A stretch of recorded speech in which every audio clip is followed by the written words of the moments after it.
What's up, DAW coming to you again, and in this video we're going to talk about and we're going to review or respond to a comment that was on one of my videos where I was asking for you guys for topics, so we're going to dive right into it. This one is for Vanessa L. King. It says, I enjoy original music on top of pre-recorded instrumentals.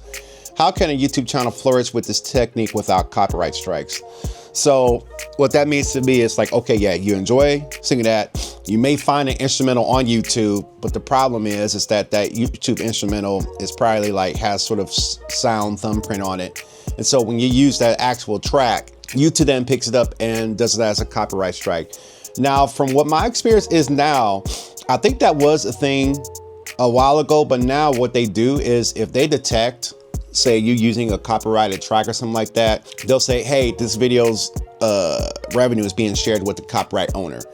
I don't think that they really dish out strikes like how they used to.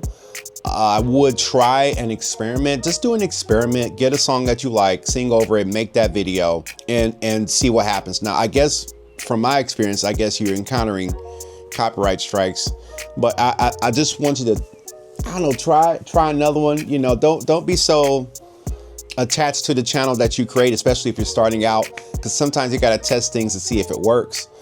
But my experience with that, because I do sometimes get content or copyright revenue sharing when they detect that I do a remake on here.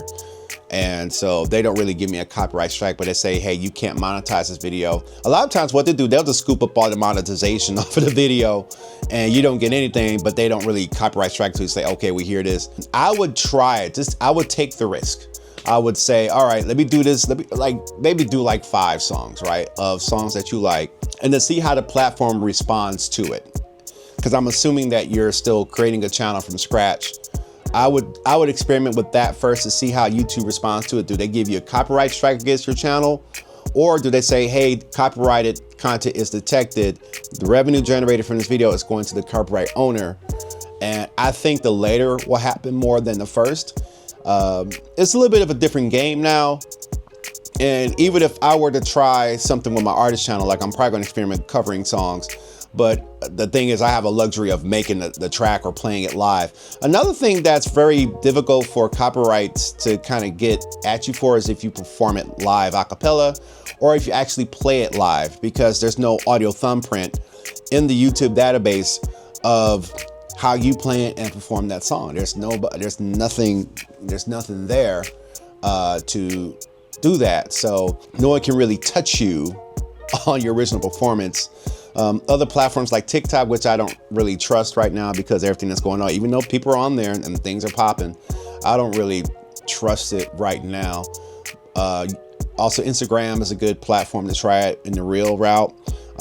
Ultimately though, if you're starting a YouTube channel, and which is kind of what I'm leaning into now, is volume. How do we create content with volume? Because for me, if I'm kind of acting like this is a brand new channel, I really have to hit it with content and then let the analytics do the work and let the analytics sort of let me know what's going on. And on top of that, I really have to find a way to do content, because it's not advisable to rely on in my opinion, it's not advisable to rely on the whole go viral thing. But I think it is reliable to hit it with content, to have a volume of content, to have a catalog of videos that people can look at as you're starting a YouTube journey. So I would try those things and see where it goes. Do a test. I think being a content creator means that you do have to test against the platform, which is why certain content creators pivot, which is why maybe you might see me do more of these, because I know if I can answer some questions in the midst of me doing my setup, and I probably will be getting back to making beat videos and all that stuff. But in the midst of that, I still want to test against the platform to see what works and to just do an experiment and try this and try that till you get that good response. So I hope that helps. Vanessa, thank you so much for coming to my channel and leaving a comment asking about this topic. I hope I was some sort of help to you or help to others who have came to this channel. Thank you for watching. You're watching the DAW of T2K YouTube channel. I'm DAW. Peace out.